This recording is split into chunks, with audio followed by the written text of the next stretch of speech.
ನಾನು ಶಿಲ್ಪಾ ಗೌಡ. ಸನ್ಮಾನ್ಯ ಡಿ.ಕೆ. ಶಿವಕುಮಾರ್ ಅವರೇ, ನೀವು ಫ್ರೀ ಮಾಡಿಕೊಂಡು ಈ ವಿಡಿಯೋನ ಸ್ವಲ್ಪ ನೋಡಿ.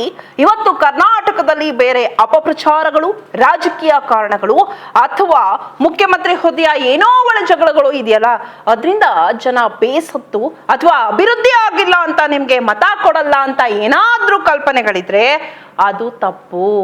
ಯಾಕಂದ್ರೆ ನಿಮ್ಮ ಕಾಂಗ್ರೆಸ್ ಸರ್ಕಾರವನ್ನ ಹಾಳು ಮಾಡ್ತಿರೋದು, ಅದರಲ್ಲೂ home minister doctor G Parameshwar ಅವರ ಹೆಸರನ್ನ ಹೀನಾಯವಾಗಿ ಕೆಡಿಸ್ತಿರೋ ಇಲಾಖೆ ಅಂತ ಅಂದ್ರೆ ಅದು ಒನ್ ಅಂಡ್ ಓನ್ಲಿ ಪೊಲೀಸ್ ಇಲಾಖೆ. ಏನ್ ನಡೀತಿದೆ ಗೊತ್ತಾ ಪೊಲೀಸ್ ಇಲಾಖೆಯಲ್ಲಿ? ಸನ್ಮಾನ್ಯ ಡಿ.ಕೆ. ಶಿವಕುಮಾರ್ ಅವರೇ, ನೀವು ಕೆಪಿಸಿಸಿ ಅಧ್ಯಕ್ಷರು, ಮುಂದಿನ ಚುನಾವಣೆವರೆಗೂ ಇರ್ತೀರಾ ಅಂತ ಹೇಳಿದಿರಾ. ಮುಂದಿನ ಚುನಾವಣೆಯಲ್ಲಿ ಅಧಿಕಾರಕ್ಕೆ ಹೇಗೆ ತರ್ತೀರಾ? ಜನ ಒಪ್ಪಲ್ಲ. ಯಾಕಂದ್ರೆ ಜನ ಕ್ರೋಧಗೊಂಡಿದ್ದಾರೆ ಪೊಲೀಸರ ಮೇಲೆ, ಜನ ಆಕ್ರೋಶಗೊಂಡಿದ್ದಾರೆ ಪೊಲೀಸರ ಮೇಲೆ, ಜನ ನೊಂದಿದ್ದಾರೆ ಪೊಲೀಸರ ಮೇಲೆ. ಆದ್ರೆ ಅದನ್ನ ಎಕ್ಸ್ಪ್ರೆಸ್ ಮಾಡೋದು ಯಾವಾಗ ಅಂದ್ರೆ, ಅದನ್ನ ಎಕ್ಸ್ಪ್ರೆಸ್ ಮಾಡೋದು ಮತ ಹಾಕುವಾಗ. ಡಿ.ಕೆ. ಶಿವಕುಮಾರ್ ಅವರೇ, ನೆನ್ಪಿಟ್ಕೊಳ್ಳಿ, ಒಂದಷ್ಟು ಜನ ಸಿಂಗಂ ACPಗಳು, ಓಹೋಹೋಹೋ, ಅವ್ರ ಬಗ್ಗೆ ಹೇಳಂಗಿಲ್ಲ ಬಿಡಿ. ಇನ್ನೊಂದಷ್ಟು ಜನ ಶೋಕಿದಾರ್ ACPಗಳು, ಅಬಾಬಾಬಾ, ಅವ್ರ ಶೋಕಿ ನೋಡ್ಬೇಕು ನೀವು.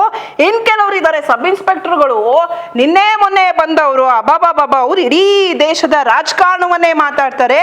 ಇವರೆಲ್ಲ ಸೇರ್ಕೊಂಡು ಇವತ್ತು ಕರ್ನಾಟಕ ಪೊಲೀಸ್ ಇಲಾಖೆಯಲ್ಲಿ ಸುಳ್ಳು ಕೇಸು, ವಸೂಲಿ, ಭ್ರಷ್ಟಾಚಾರ, ಜನಕ್ಕೆ ಹಿಂಸೆ ಕೊಡೋದು, ಅಮಾಯಕರ ಮೇಲೆ ಕೇಸ್ ಹಾಕೋದು, ಹಾಗೆ ದೊಡ್ಡವ್ರನ್ನ ಬಿಟ್ಟು ಬಿಡೋದು, ಈ ತರ ಎಲ್ಲ ಮಾಡಿ ವ್ಯಾಪಕವಾದಂತಹ ಒಂದು ಪೊಲೀಸ್ ಇಲಾಖೆಗೆ ಕೆಟ್ಟ ಹೆಸರನ್ನ ಬರಂಗೆ ಮಾಡ್ತಾ ಇದ್ದಾರೆ. ಜೊತೆಗೆ ಬೇಕಾದಂಗೆ ಲಂಚವನ್ನ ಕೇಳ್ತಾ ಇದ್ದಾರೆ. ಹಾಗೇನೆ ಬೇಕಾದಂಗೆ ಲಂಚದ ಕೇಸಲ್ಲಿ ಸಿಕ್ಕಾಕೊಂಡು ಜೈಲ್ಗೆ ಹೋಗಿದ್ದಾರೆ.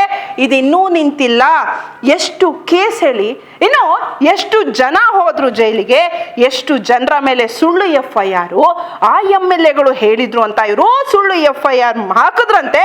ಅದನ್ನು ಬೇರೆ ಡಿಫೈನ್ ಮಾಡ್ಕೊಳ್ತಾರೆ, ಹೌದು ಇದು ಕಾನೂನು ಪ್ರಕಾರ ಅಂತ. ನ್ಯಾಯಾಲಯಗಳಂತೂ ಇವರಿಗೆ ಹಿಗ್ಗಾಮುಗ್ಗ ಬೈತಿವೆ. ಏನೇನು ಪ್ರಕರಣ ಹೇಳಿ ನಾನು ಇನ್ನೊಂದು ಹೇಳ್ತೀನಿ ಕೇಳಿ, ಭಾರಿ ಇಂಟ್ರೆಸ್ಟಿಂಗ್ ಆಗಿದೆ. ಏನಂತಂದ್ರೆ, ಪೊಲೀಸ್ ಇಲಾಖೆ ಇತಿಹಾಸದಲ್ಲೇ ಮೊದಲ ಬಾರಿಗೆ ಒಬ್ಬ ಸಬ್ ಇನ್ಸ್ಪೆಕ್ಟರ್ ಮೇಲೆ ಕೇಸ್ ದಾಖಲಾಗಿತ್ತು. ಆದ್ರೆ ಅದೇ ಸಬ್ ಇನ್ಸ್ಪೆಕ್ಟರು ಅದೇ ಸ್ಟೇಷನ್ ನಲ್ಲಿ ಮತ್ತೆ ದಂಧೆಯನ್ನ ಮುಂದುವರಿಸ್ತಿದ್ದಾನೆ. ಈ ಸ್ಟೋರಿಗಳನ್ನೆಲ್ಲ ನನ್ನ ಕೈಯಲ್ಲಿ ಹೇಳಕ್ಕಾಗಲ್ಲ. ಒಂದು ತಿಳ್ಕೊಳ್ಳಿ, ಬೆಂಗಳೂರಲ್ಲಿ ಇರುವಂತಹ ಎಲ್ಲಾ ಸಿಂಗಂ ACPಗಳು, ಈ ಚಿಂಗಂಗಳೆಲ್ಲ ಇದಾವಲ್ಲ, ಇವನ್ನೆಲ್ಲ ಕಿತ್ತು ಹಾಕಿ ತುಂಬಾ ಜನ ಹಾನೆಸ್ಟ್ ಪೊಲೀಸರು ಇದ್ದಾರೆ. ನಂಗೂ ಗೊತ್ತಿದೆ, ನಾನು ವರದಿ ಮಾಡಿದ್ದೀನಿ, ನೋಡಿದ್ದೀನಿ. ಅವ್ರನ್ನೆಲ್ಲ ತಗೊಂಡ್ಬಂದು ಬೆಂಗಳೂರಿಗೆ ಹಾಕ್ರಿ, ಇಲ್ಲಿದ್ದವ್ರ ಮೇಲೆ ಡಿಪಾರ್ಟ್ಮೆಂಟ್ ಅಲ್ಲಿ ಎನ್ಕ್ವೈರಿ ಮಾಡಿ, ಜೀವನದಲ್ಲಿ ಯಾರಿಗೂ ಅಂದ್ರೆ ಇಂಥವ್ರಿಗೆ ಯಾರಿಗೂ ಒಳ್ಳೆ ಪೋಸ್ಟ್ ನ ಕೊಡ್ಲೇಬೇಡಿ. ಈ ಶೋಕಿದಾರ್ ACPಗಳು, ಇನ್ಸ್ಪೆಕ್ಟರ್ಗಳು, ಸಬ್ ಇನ್ಸ್ಪೆಕ್ಟರ್ಗಳಿಗೆ ಮುಂದಿನ ಚುನಾವಣೆಯಲ್ಲಿ ನೀವು ಗೆಲ್ಬೇಕು ಅಂತ ಅಂದ್ರೆ ಸುಳ್ಳು ಕೇಸ್ ಹಾಕಿರೋದನ್ನ ವಾಪಸ್ ತಗೊಳ್ಳಿ.